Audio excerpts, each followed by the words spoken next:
শিক্ষার্থী বন্ধুরা, এখন আমরা তোমাদের সাথে যে টপিকসটা নিয়ে আলোচনা করব সেটা হচ্ছে দেখো শ্রেণীবিন্যাস বা ট্যাক্সোনমি নিয়ে আলোচনা করব। অর্থাৎ আমি যদি একটু শর্টকাটে বলি, তোমরা আমার কথা একটু ভালো করে বোঝার চেষ্টা করো।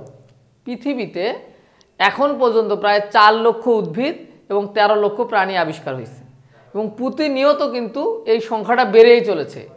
তো 4 লক্ষ উদ্ভিদ, 13 লক্ষ প্রাণী আরও যদি প্রতিনিয়ত যুক্ত হতেই থাকে, তো এইটা এক সময় গিয়ে যখন দাঁড়াবে, মনে করো যে সব প্রাণী সব উদ্ভিদ যদি আমাদের গণনা শেষ হয়ে যায়, তাহলে আমরা দেখব প্রায় পৃথিবীতে 1 কোটি প্রাণী উদ্ভিদ দাঁড়াবে, সংখ্যা দাঁড়াবে। তো একজন মানুষের পক্ষে এই যে বিশাল জীবজগৎকে, উদ্ভিদ বলো আর প্রাণী বলো, সবগুলো তো জীবজগৎ, তাই না? তো এই বিশাল জীবজগৎকে জানা কিন্তু কষ্টকর ব্যাপার, মানে এটা প্রায় অসম্ভবই বলা যায়।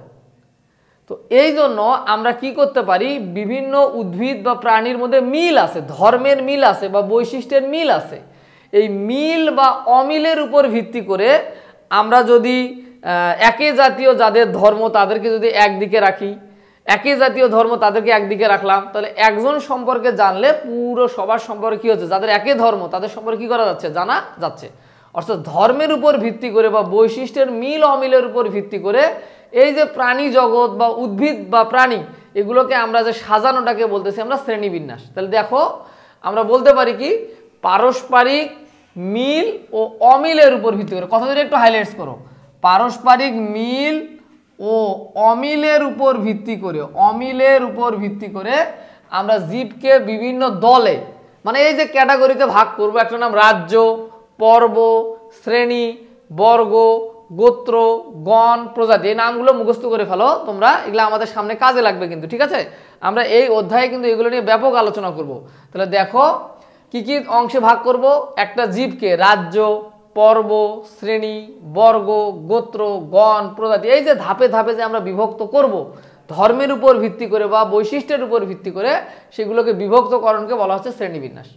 তার মানে একই যাদের ধর্ম তাদেরকে এক জায়গায় রাখবো, তার ধাপে ধাপে বৈশিষ্ট্যের উপর ভিত্তি করে আমরা যে বিভিন্ন জীবকে শ্রেণী বিভক্ত করব বা তাদেরকে আলাদা করব, এটাকে বলা হচ্ছে আমাদের কিন্তু শ্রেণীবিন্যাস। তাহলে তোমরা আবারও আমাকে বলো, জীব মানে ধর্মের উপর ভিত্তি করে, ধর্মের উপর ভিত্তি করে বা বৈশিষ্ট্যের উপর ভিত্তি করে, ধর্মের মিল অমিলের উপর ভিত্তি করে আমরা যদি জীব জগৎকে বিভিন্ন রাজ্য, পর্ব, শ্রেণী, বর্গ, গোত্র, গণ, প্রজাতি ইত্যাদিতে বিভক্ত করাকে বলা হচ্ছে আমাদের মূলত শ্রেণীবিন্যাস। সাজানোকে বলতেছি শ্রেণীবিন্যাস। তো শ্রেণীবিন্যাস যদি আমরা বলি, শ্রেণীবিন্যাসের উদ্দেশ্য কি? তো আমাদের মূলত একটাই উদ্দেশ্য, যে বিশাল জীবজগৎকে, যে কথা একটু ভালো করো, বিশাল ও বৈচিত্র্যময়, তাহলে অনেক ধরনের প্রাণী আছে, বিশাল ও বৈচিত্র্যময় জীবজগৎকে সহজভাবে স্বল্প পরিশ্রমে ও সঠিকভাবে জানাটাই হচ্ছে আমাদের মূল উদ্দেশ্য। তো এটা জানতে গিয়ে আমরা কি করতে পারি, প্রতিটি জীবের দল ও উপদল সম্পর্কে জ্ঞান আহরণ করা। এই যে আমরা যে রাজ্য, পর্ব, শ্রেণী, বর্গ, গোত্র, গণ, প্রজাতি, এগুলোকে আমরা দল বলতেছি এবং দলের ভিতরে যে ভাগ আছে এগুলোকে আমরা উপদল বলতেছি। অর্থাৎ প্রতিটি জীবের দল ও উপদল সম্পর্কে একটা জ্ঞান আহরণ করা আমার শ্রেণীবিন্যাসের উদ্দেশ্য। 2, প্রতিটি জীবকে শনাক্ত করে তাদের নামকরণের ব্যবস্থা করা। অর্থাৎ আমরা জীবকে শনাক্ত করার পাশাপাশি তাদের কি করার ব্যবস্থা করব বলো, তাদের নামকরণের কিন্তু আমরা ব্যবস্থা করব। তাহলে উদ্দেশ্য কি দাঁড়াইলো, দল উপদল সম্পর্কে আমরা একটা জ্ঞান আহরণ করব, প্রতিটি জীবকে শনাক্ত করে তার নামকরণের আমরা ব্যবস্থা করব। ওকে, এরপরে কি বলা হচ্ছে দেখো তো, জীব জগৎ ও মানব কল্যাণে প্রয়োজনীয় জীবগুলোকে শনাক্ত করা। অর্থাৎ আমাদের মানব কল্যাণ, জীব জগৎ ও মানব কল্যাণে প্রয়োজনীয় জীবগুলোকে শনাক্ত করে তাদের আমরা সংরক্ষণের ব্যবস্থা করব। অর্থাৎ আমরা দেখব কোন জীবগুলো আমাদের জন্য উপকারী এবং কোন জীবগুলো আমাদের জন্য উপকারী ক্ষতিকর, তাদেরকে আমরা যেগুলো আমাদের কল্যাণকর যে জীবগুলো, সেগুলোকে আমরা সুন্দরভাবে আমরা সংরক্ষণের ব্যবস্থা করব, নামকরণ করব, শনাক্ত করব এবং সুন্দরভাবে কি করব বলো, সুন্দরভাবে আমরা সেগুলোকে সংরক্ষণ করতে সচেতন হব। এরপরে যে কথাটা বললাম, যে বিশাল ও বৈচিত্র্যময় জীবজগৎকে সহজভাবে স্বল্প পরিশ্রমে এবং সঠিকভাবে আমাদের জানতে হবে, এটাই মূলত আমাদের শ্রেণীবিন্যাসের উদ্দেশ্য। বিশাল জীবজগৎকে আলাদা আলাদাভাবে, এই 1 কোটি জীবকে আলাদাভাবে চেনা কিন্তু আমাদের পক্ষে কষ্টকর। তো তাদেরকে সহজভাবে, সঠিকভাবে এবং অল্প শ্রমে আমরা যদি তাদের সম্পর্কে সবার সম্পর্কে আইডিয়া করতে পারি, এটাই আমাদের মূলত শ্রেণীবিন্যাসকরণের উদ্দেশ্য। এখন স্যার এই শ্রেণীবিন্যাসকরণটার আবিষ্কারক কে? তো আমরা যদি বলি, তোমরা একটু সুন্দর করে লিখে রাখো, শ্রেণীবিন্যাসকরণের জনক হচ্ছে শ্রেণীবিন্যাস, একটু লিখে দিই সুন্দর করে,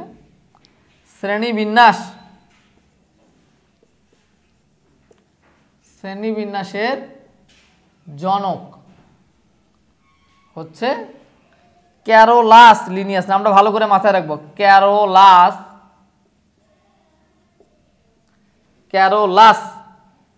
লিনিয়াস।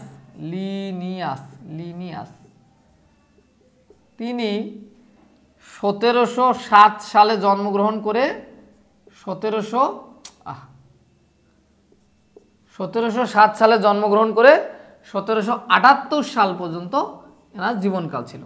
ঠিক আছে, তো আমাকে যদি বলো তাহলে শ্রেণীবিন্যাসকরণের জনক কে বলো তো, তাহলে শ্রেণীবিন্যাসকরণের জনক হচ্ছে ক্যারোলাস লিনিয়াস। এই নামটা ভালো করে মাথায় রেখে, এমসিকিউতে আসবে যে শ্রেণীবিন্যাসকরণের জনক কে, তাহলে শ্রেণীবিন্যাসকরণের জনক হচ্ছে ক্যারোলাস লিনিয়াস। তো ক্যারোলাস লিনিয়াস কি করেছিল, ইনি প্রথম আমাদের জীব জগৎকে দুইটা ভাগে ভাগ করে। একটা নাম দিয়েছিল উদ্ভিদ জগৎ, আর একটা নাম দিয়েছিল হচ্ছে প্রাণী জগৎ।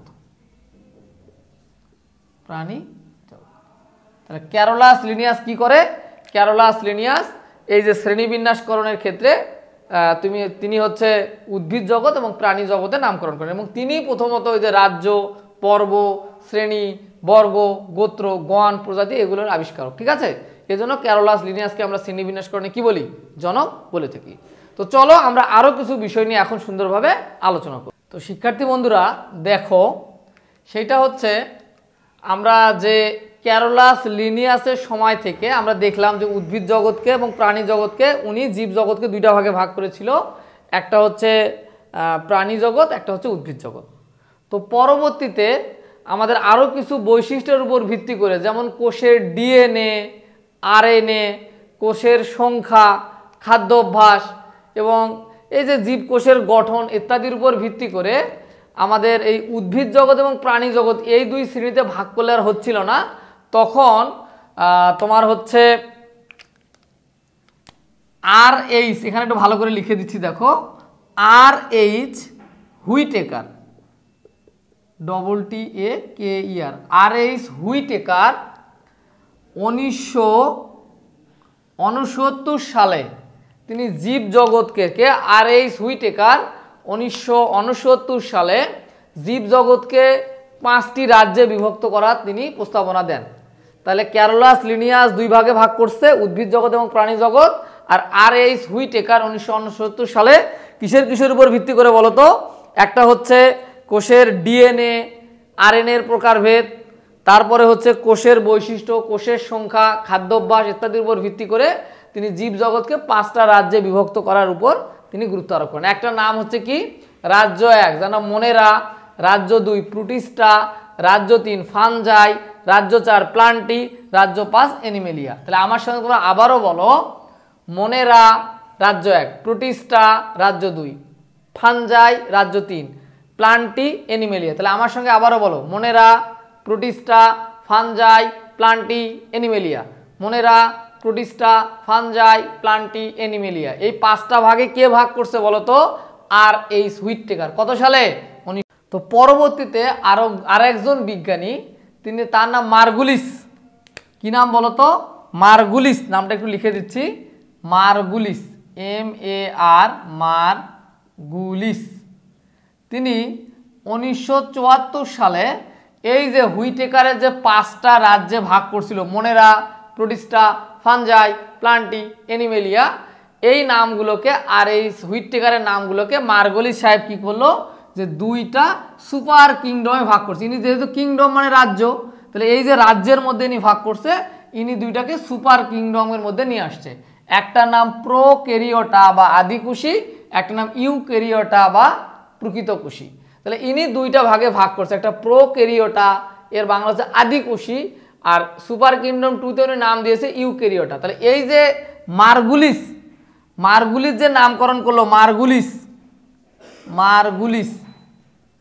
তিনি কি করলো বলো, মার্গুলিস কি করলো, তিনি এই যে হুইটেকারের যে 5টা রাজ্য ছিল সেটাকে 2টা সুপার কিংডমের মধ্যে নিয়ে আসলো।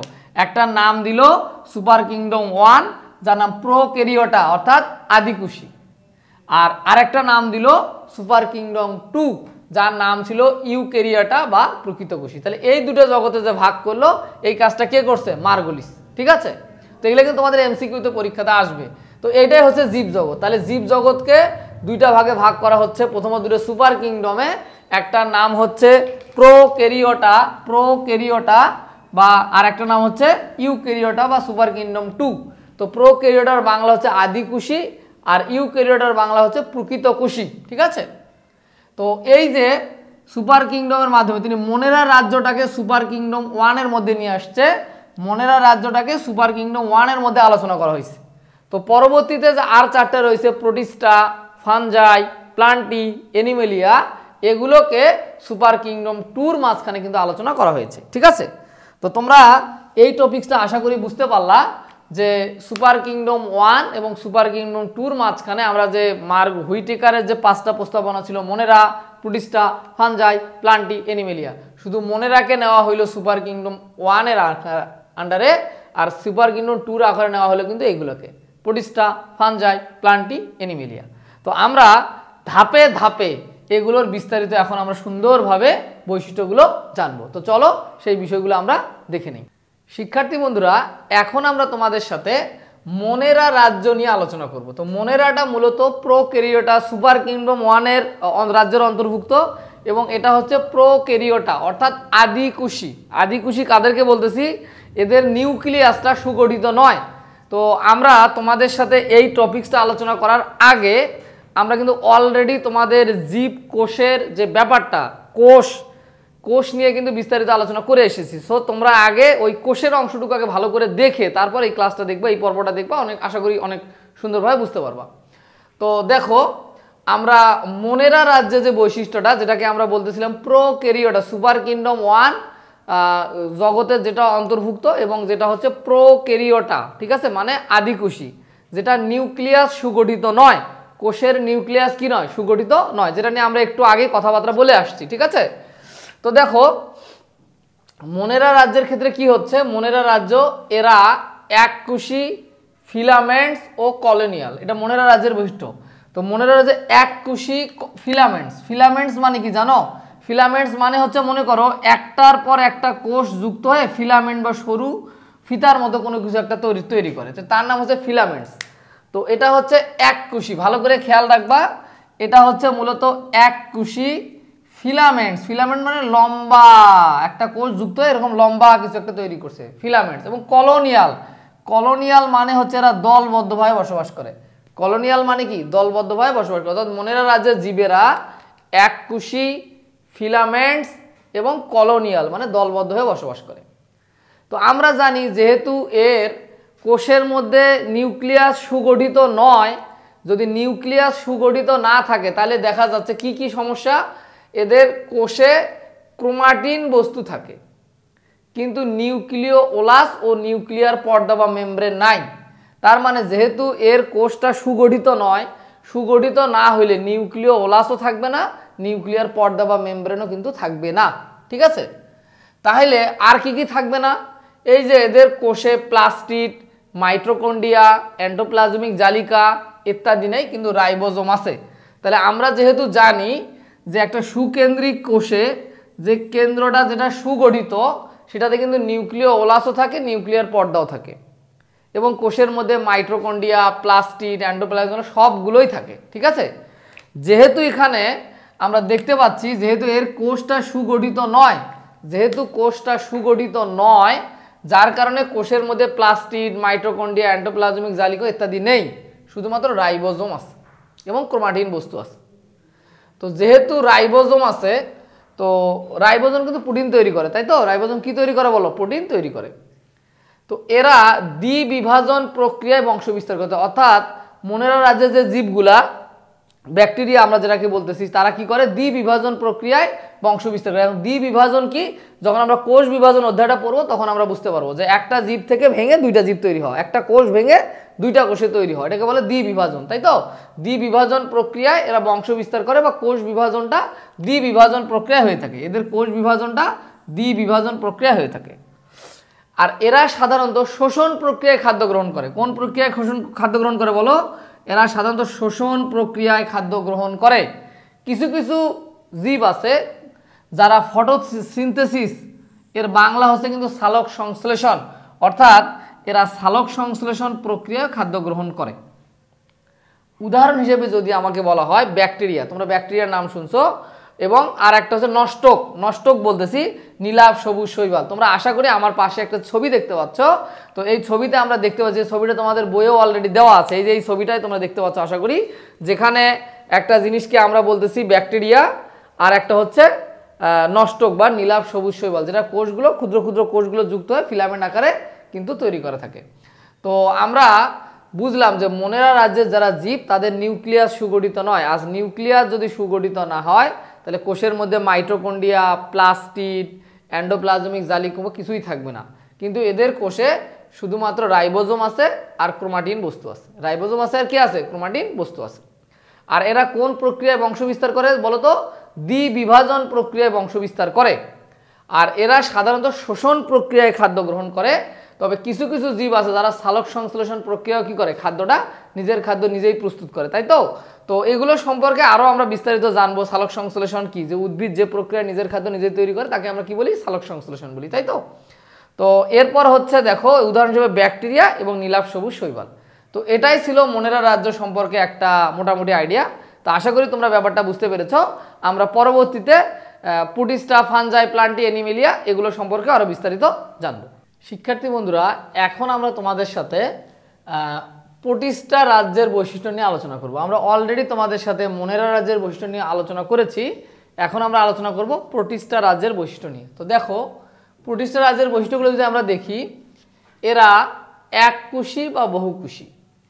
এরা এককোষী বা বহুকোষী হইতে পারে, এটাকে ভালো করে মাথায় রাখবো। তাদের প্রোটিস্টা, এটা ইউক্যারিওটা, তাই না? এটা হচ্ছে প্রোটিস্টাটা কিসের মধ্যে আসছে বলো তো? এটা ইউক্যারিওটা, অর্থাৎ প্রকৃত কোষী। এদের নিউক্লিয়াস কিন্তু সুগঠিত, তাই তো? এরা একক, কলোনিয়াল বা ফিলামেন্টস আকারে বসবাস করতে পারে। একক, কলোনিয়াল মানে দলবদ্ধভাবে, আর ফিলামেন্টস আকারে মানে ফিতার মতো আকারে একটা একটা গুচ্ছ তৈরি করে, একাধিক কোষ একত্রিত হয়ে এরকম গুচ্ছ তৈরি করে, এরকম গুচ্ছ তৈরি করে, এটাকে বলে ফিলামেন্টস। আর একক তো এককেই বুঝতেছ, কলোনিয়াল মানে দলবদ্ধ হয়ে এরকম আরো অনেকগুলো দলবদ্ধ হয়ে কিন্তু বসবাস করে, ঠিক আছে? তো এরা এককোষী বা বহুকোষী, এরা একক, কলোনিয়াল বা ফিলামেন্টস আকারে বসবাস করতে পারে, এই কথাটা মাথায় রাখবা। 2, এদের নিউক্লিয়াস যেহেতু সুগঠিত, নিউক্লিয়াস সুগঠিত মানে বুঝতে হবে এদের নিউক্লিয়ার পর্দা এবং নিউক্লিয় ওলাস কিন্তু অবশ্যই আছে। নিউক্লিয় পর্দা এবং নিউক্লিয় ওলাস আছে, এবং ক্রোমাটিন, যে কোষের নিউক্লিয়াসে যে ক্রোমাটিন বস্তু থাকে, আমরা অলরেডি এটা আলোচনা করে এসেছি। ক্রোমাটিন বস্তুতে ডিএনএ, আরএনএ এবং প্রোটিন থাকে, এই কথাটা মাথায় রাখবা। ক্রোমাটিন বস্তুতে কি কি থাকে বলো তো? ক্রোমাটিন বস্তুতে ডিএনএ, আরএনএ এবং প্রোটিন থাকে।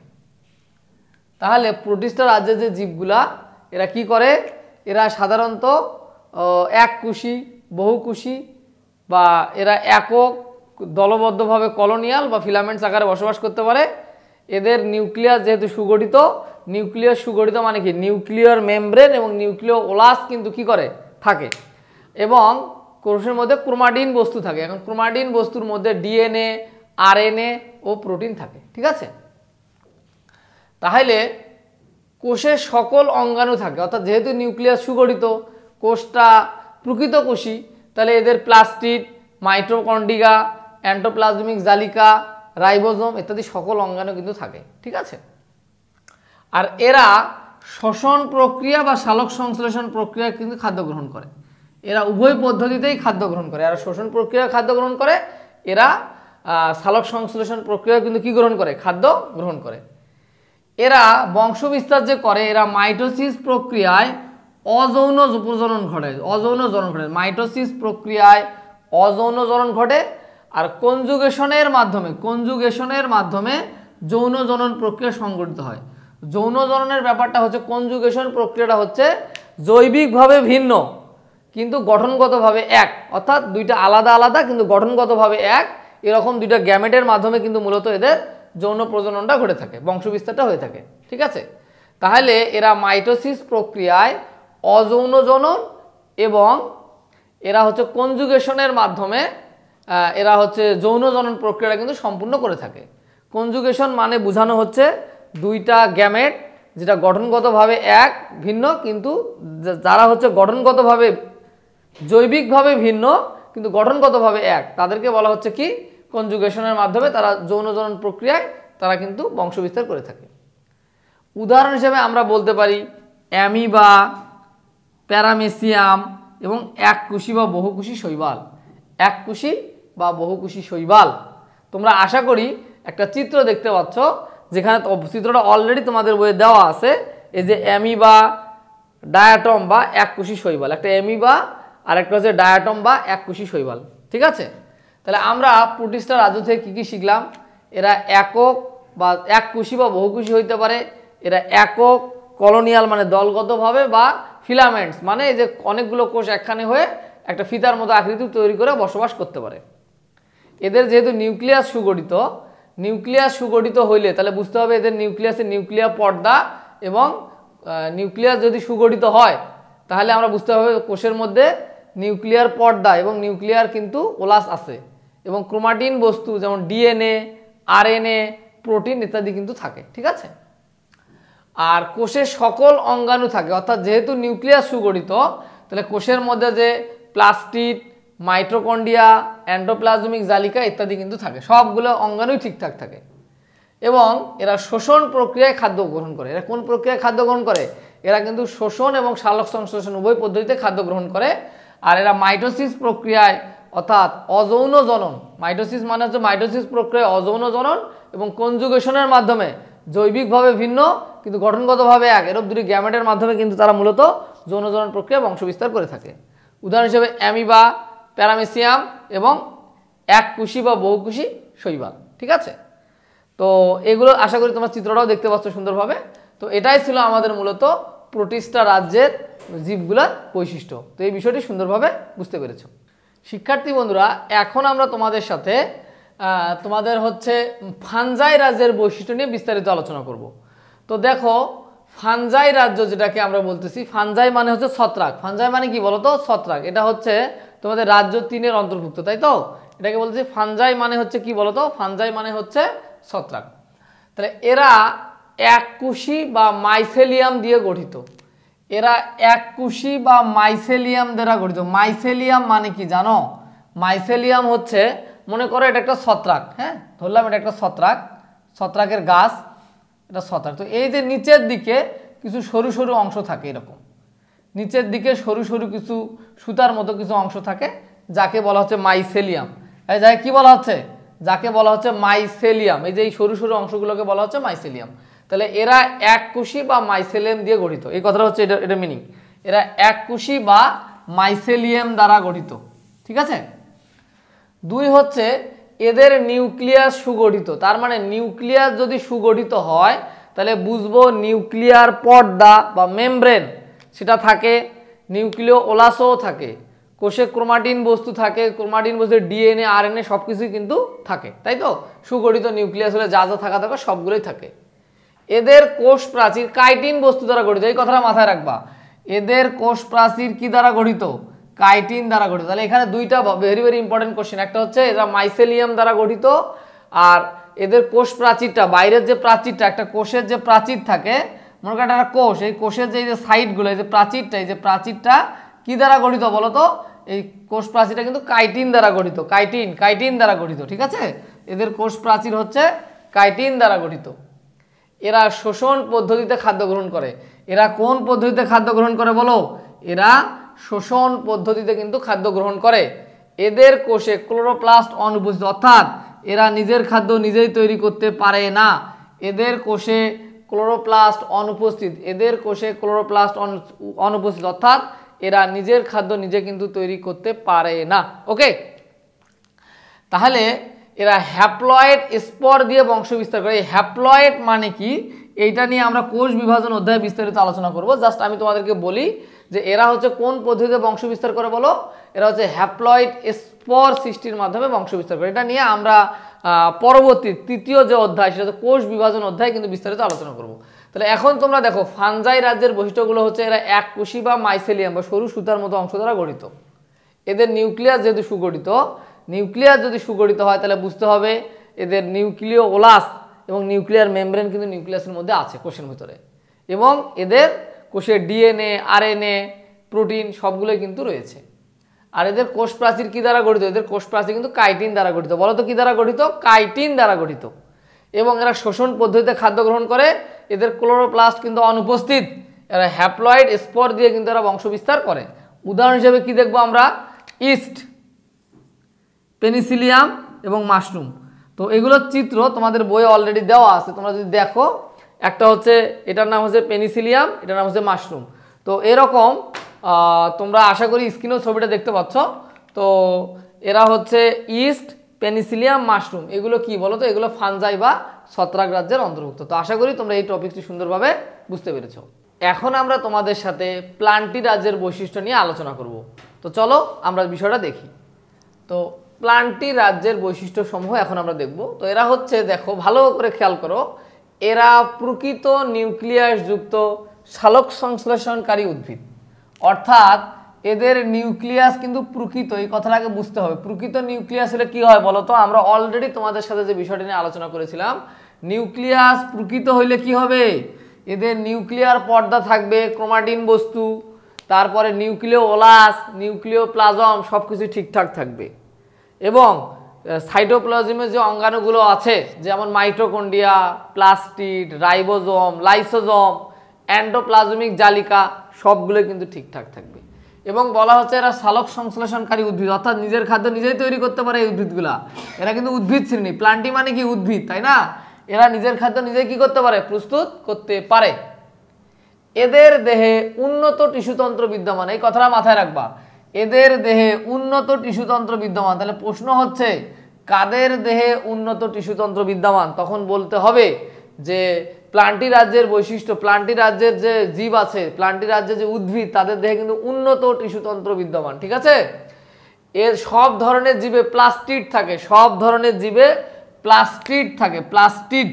তো প্লাস্টিড যদি থাকে তাহলে আমরা জানি যারা নিজের খাদ্য নিজেই তৈরি করে তাদের দেহে প্লাস্টিড থাকে। তাহলে আমরা যে এর আগের শ্রেণীটা নিয়ে আলোচনা করেছিলাম সেটা ছিল আমাদের কি বলতো? ফানজাই রাজ্য, ছত্রাক, সেখানে কিন্তু প্লাস্টিড ছিল না। কিন্তু আমাদের প্লান্টি রাজ্যে অবশ্যই কি আছে বলো? প্লাস্টিড আছে। যেহেতু প্লাস্টিড আছে তাহলে এরা সালোক সংশ্লেষণ প্রক্রিয়ায় খাদ্য প্রস্তুত করে। যেহেতু এদের দেহে কি আছে বলো? যেহেতু এদের দেহে প্লাস্টিড আছে তাহলে এরা সালোক সংশ্লেষণ প্রক্রিয়ায় খাদ্য প্রস্তুত করে। ওকে, এদের যৌন জনন প্রক্রিয়া অ্যানাইসোগামাসের মাধ্যমে সম্পূর্ণ হয়। এই যে এই কথাটা মাথায় রাখবা, অ্যানাইসোগামাস, অ্যানাইসোগামাসের মাধ্যমে সম্পূর্ণ হয়। মানে কি? দুইটি ভিন্ন ধরনের গ্যামেট হবে, আকার আকৃতিও ভিন্ন হবে। দুইটি ভিন্ন আলাদা গ্যামেট এবং আকার আকৃতিতেও কি থাকবে? আলাদা থাকবে। তাদের মিলনের মাধ্যমে যে যৌন জনন প্রক্রিয়া সম্পূর্ণ হয় তার নামে হচ্ছে অ্যানাইসোগামাস। ওকে, দুইটি ভিন্ন ধরনের গ্যামেট এবং আকার আকৃতিও ভিন্ন, এই ধরনের দুইটা গ্যামেট পরস্পরের সাথে মিলনের মাধ্যমে যে বংশ বিস্তার হয় তার নাম যৌন জনন প্রক্রিয়া। ওকে, এরপরে দেখো এখানে একটা কথা সুন্দরভাবে লেখা আছে, এরা আর্কিগোনিয়েট বা আর্কিগোনিয়াম বা স্ত্রী জনন অঙ্গ বিশিষ্ট উদ্ভিদ। তাহলে এই উদ্ভিদগুলোকে আমরা কি বলতে পারি?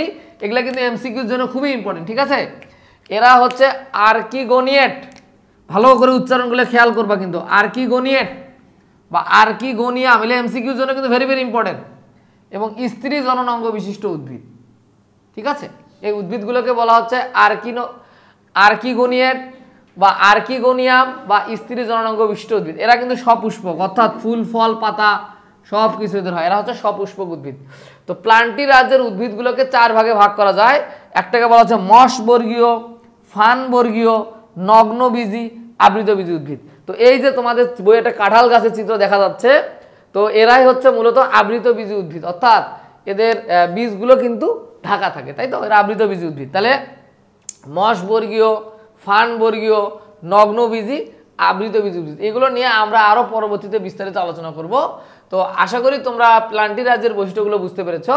এখন আমরা তোমাদের সাথে অ্যানিমেলিয়া রাজ্যের বৈশিষ্ট্যগুলো নিয়ে আলোচনা করব। তো চলো সেই বিষয়গুলো আমরা দেখার চেষ্টা করি। শিক্ষার্থী বন্ধুরা, এখন আমরা তোমাদের সাথে অ্যানিমেলিয়া রাজ্যের বৈশিষ্ট্যগুলো নিয়ে আলোচনা করব। তো দেখো, অ্যানিমেলিয়া রাজ্যের বৈশিষ্ট্য সমূহ কি কি? এরা নিউক্লিয়াস বিশিষ্ট বহুকোষী প্রাণী। তাহলে এদের কিন্তু নিউক্লিয়াস আছে, তাই তো? প্রকৃত নিউক্লিয়াস বিশিষ্ট, এরা কিন্তু প্রকৃত নিউক্লিয়াস বিশিষ্ট বহুকোষী প্রাণী। তার মানে এদের দেহে কিন্তু অনেকগুলো কোষ আছে। তাহলে এরা হচ্ছে নিউক্লিয়াস বিশিষ্ট বহুকোষী প্রাণী। এদের দেহ কোষে জড় কোষ প্রাচীর, প্লাস্টিড এবং কোষ গহ্বর নেই। তাহলে এই কথাটা মাথায় রাখবা, যেহেতু এরা প্রাণী, আমরা জানি যে প্রাণী কোষে কি কি নাই বলতো? প্রাণী কোষে কোষ প্রাচীর, প্লাস্টিড এবং কোষ গহ্বর কিন্তু নাই। তাহলে প্রাণী কোষে কোষ প্রাচীরও নাই, প্লাস্টিডও নাই, কোষ গহ্বরও নাই। যেহেতু প্লাস্টিড নাই সেহেতু কিন্তু এরা, দেখো এই যে বলা আছে, এদের দেহে প্লাস্টিড না থাকায় এরা হেটারোট্রফিক বা পরভোজী। অর্থাৎ যার দেহে প্লাস্টিড নাই তারা কিন্তু নিজের খাদ্য নিজে তৈরি করতে পারে না। যার দেহে প্লাস্টিড নাই, যার দেহকোষে প্লাস্টিড নেই, তারা কিন্তু নিজের খাদ্য নিজে তৈরি করতে পারে না। এই জন্য বলা আছে এদের দেহে প্লাস্টিড না থাকায় এরা হেটারোট্রফিক বা পরভোজী। ঠিক আছে? এবং এদের দেহে জটিল টিস্যুতন্ত্র বিদ্যমান। এই কথাটা মাথায় রাখবা, এদের দেহে জটিল টিস্যুতন্ত্র বিদ্যমান। এদের দেহে জটিল টিস্যুতন্ত্র বিদ্যমান। এগুলো কিন্তু এমসিকিউ আকারে পরীক্ষাতে আসবে যে অ্যানিমেলিয়া রাজ্য হচ্ছে তোমার হেটারোট্রফিক বা পরভোজী, কারণ এদের দেহে প্লাস্টিড নেই।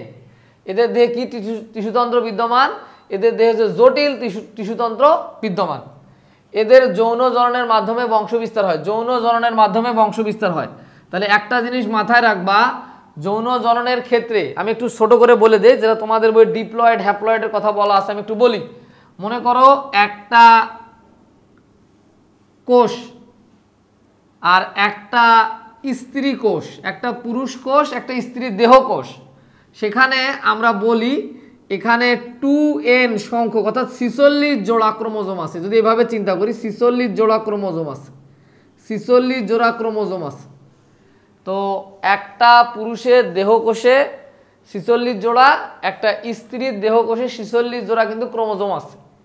তো এইখান থেকে আমাদের এটাকে বলা হয় দেহকোষ। ঠিক আছে? দেহকোষ বলা হচ্ছে। তো এইখান থেকে যেটার নাম হচ্ছে ডিপ্লয়েড, তোমাদের বইয়ে দেওয়া আছে ডিপ্লয়েড, ডিপ্লয়েড কোষ, ডিপ্লয়েড, এটাও ডিপ্লয়েড, এটাও ডিপ্লয়েড। হ্যাঁ, ডিপ্লয়েড, ডিপ্লয়েড কোষ। তো এইখান থেকে অর্ধেক পরিমাণ চলে আসে, সেটা 23 জোড়া চলে আসে, 23 জোড়া। তাহলে 46 জোড়া ক্রোমোজোম থেকে কয় জোড়ায় চলে আসে? 23 জোড়া।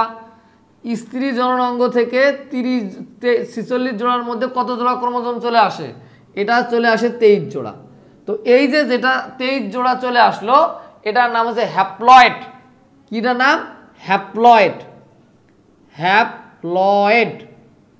ওটা ডিপ্লয়েড, এটার নাম কি? হ্যাপ্লয়েড। এটার নামও হচ্ছে হ্যাপ্লয়েড, হ্যাপ্লয়েড, হ্যাপ্লয়েড কোষ। পরবর্তীতে এই 23 জোড়া থেকে এই 23 জোড়া আবার এই 23 জোড়া যুক্ত হয়ে আবার 46 জোড়া কোষ তৈরি হয়। এই 46 জোড়া যেটা তৈরি হয় এটার নাম জাইগট। এটার নাম কি বলতো? জাইগট বা ভ্রূণ, জাইগট। তো এটাই পরবর্তীতে বিভাজিত হইতে হইতে হইতে হইতে মানব শিশু তৈরি করে। এই ডিপ্লয়েড আর হ্যাপ্লয়েড যে ব্যাপারটা, একটাকে বলা হচ্ছে শুক্রাণু, শুক্রাণু, আর একটার নাম হচ্ছে ডিম্বাণু, যেগুলো নিয়ে আমরা ডিম্বাণু। তো তোমাদের বইয়ে যেহেতু হ্যাপ্লয়েড ডিপ্লয়েডের কথা বলা আছে, সেজন্য জাস্ট আমি একটা আইডিয়া দিলাম যে একটা পুরুষ মানুষের দেহে থাকে 46 জোড়া ক্রোমোজোম, একটা স্ত্রী মানুষের দেহকোষে থাকে 46 জোড়া ক্রোমোজোম। তো এইখান থেকে অর্ধেক পরিমাণ চলে আসে, আর স্ত্রীর দেহ থেকে অর্ধেক পরিমাণ তোমার হচ্ছে ক্রোমোজোম চলে আসে, যেটাকে বলতেছি আমরা হ্যাপ্লয়েড স্তর। কি স্তর বলতেছি? হ্যাপ্লয়েড। আর ডিপ্লয়েড মানে ডাবল, হ্যাপ্লয়েড মানে কিন্তু অর্ধেক। পরবর্তীতে এই যে এটাকে বলে শুক্রাণু, এটাকে বলে ডিম্বাণু। এই শুক্রাণু ডিম্বাণু 46 জোড়া একখানে হয়ে যেটা তৈরি করে তার নাম জাইগট। ঠিক আছে? এই জাইগট পরবর্তীতে ভ্রূণে কনভার্ট হয়। কিসে কনভার্ট হয়? পরবর্তীতে ভ্রূণ তৈরি হয়। আর এই যে শুক্রাণু ডিম্বাণু যে মিলিত হইল, এটার নাম নিষেক। এই ক্রিয়ার নাম কি ক্রিয়া বলো? নিষেক ক্রিয়া, ঠিক আছে। তো নিষেক ক্রিয়ার মাধ্যমে আমাদের জাইগোট তৈরি হয়। এই বিষয়গুলো আসলে আমি এখানে বিস্তারিত আলোচনা করতে চাচ্ছিলাম না, এগুলো আমাদের পরবর্তী চ্যাপ্টার যেটা কোষ বিভাজন, কি বিভাজন বলো, কোষ বিভাজন। তো কোষ বিভাজন চ্যাপ্টারে এগুলো নিয়ে আরো বিস্তারিত কথাবার্তা আমরা বলবো, এখানে জাস্ট একটা আইডিয়া দিলাম। আর এই যে 46 জোড়া ক্রোমোজোম থেকে যে 23 জোড়া ক্রোমোজোমে আসে, এটাকে এই পদ্ধতির নাম হচ্ছে কি বলতো, মিওসিস কোষ বিভাজন, মিওসিস প্রক্রিয়া, মিওসিস। এটা নিয়ে আমরা কোষ বিভাজন চ্যাপ্টারে বিস্তারিত কথাবার্তা বলবো, সেই জন্য আজ এখানে আমি বেশি কথাবার্তা বললাম না। মিওসিস, এই প্রক্রিয়াগুলো নিয়ে আমরা তৃতীয় চ্যাপ্টারে বিস্তারিত আলোচনা করব। তো এই যে আমাদের যৌন জননের মাধ্যমে বংশ বিস্তার কথা, অর্থাৎ ডিপ্লয়েড স্তর থেকে আমাদের যে হ্যাপ্লয়েড কোষ হয়, ডিপ্লয়েড থেকে হ্যাপ্লয়েডের মাধ্যমে কিন্তু আমাদের বংশ বিস্তার করে, ঠিক আছে। তো এই যে এই কথাটা এখানে বলা আছে, যে তোমাদের বইয়ে কিন্তু এই কথাগুলো বলা আছে, ঠিক আছে, যে এদের ডিপ্লয়েড পুরুষ এবং স্ত্রী প্রাণীর জননাঙ্গ থেকে হ্যাপ্লয়েড গ্যামেট উৎপন্ন হয়। তাহলে এই যে ডিপ্লয়েড থেকে হ্যাপ্লয়েড হয়, হ্যাপ্লয়েড থেকে কিন্তু আমাদের মূলত এই যে জাইগোট বা গ্যামেটটা কিন্তু তৈরি হয়, ঠিক আছে। তো এই কথাগুলো তোমাদের বইয়ে দেওয়া আছে। আর এরা হচ্ছে কারা কারা, উদাহরণ হিসেবে সকল মেরুদণ্ড এবং অমেরুদণ্ডী প্রাণী, সকল মেরুদণ্ডী অমেরুদণ্ডী প্রাণী, তাহলে মানুষ, গরু, ছাগল, এদের যাদের মেরুদণ্ড আছে সেই ধরনের প্রাণীগুলো কিন্তু অ্যানিমেলিয়া রাজ্যের অন্তর্ভুক্ত, ঠিক আছে। তো শিক্ষার্থী বন্ধুরা, আমি তোমাদেরকে এই টিউটোরিয়ালের মাধ্যমে তোমাদের হচ্ছে প্রাণী জগতের যে শ্রেণীবিন্যাস এবং 5টা রাজ্যের যে বৈশিষ্ট্য, এটা সম্পর্কে একটা বেসিক আইডিয়া দেওয়ার চেষ্টা করেছি। আশা করি তোমরা এই টপিকসটি বুঝতে পেরেছো।